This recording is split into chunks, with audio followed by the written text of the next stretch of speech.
Mark Rogers TV putting a bow on the NFL draft over the weekend. We talked some UCLA football on a regular basis with Mike Regalado from Gojo Bruin. Mike, how you doing today? Good, Mark. Thank you very much. It was a long draft weekend.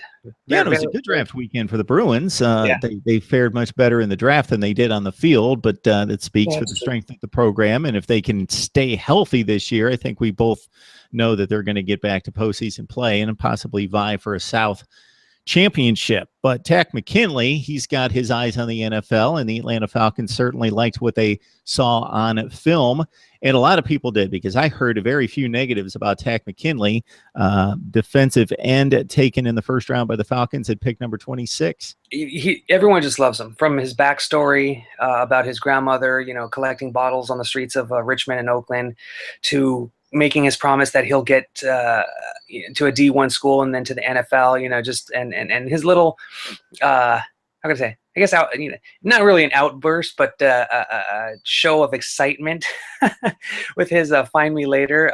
Bruin fans were just really excited at the fact that he was able to fulfill his dream.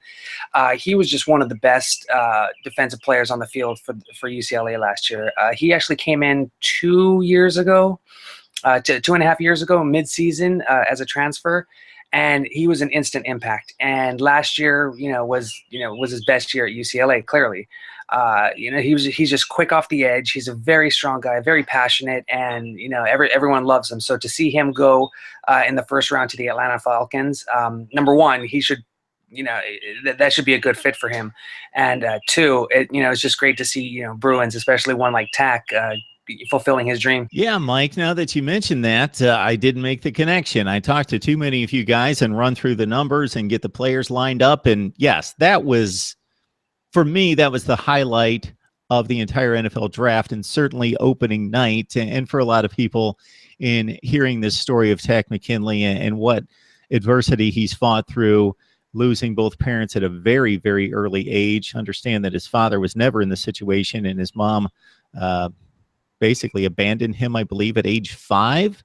And grandmother took over, and she straightened him out and turned him into an upstanding human being. Yeah, so he is fired up and ready to play. There's no question about that. Yeah, very happy for him. Extra motivation and incentive to do good things at the next level.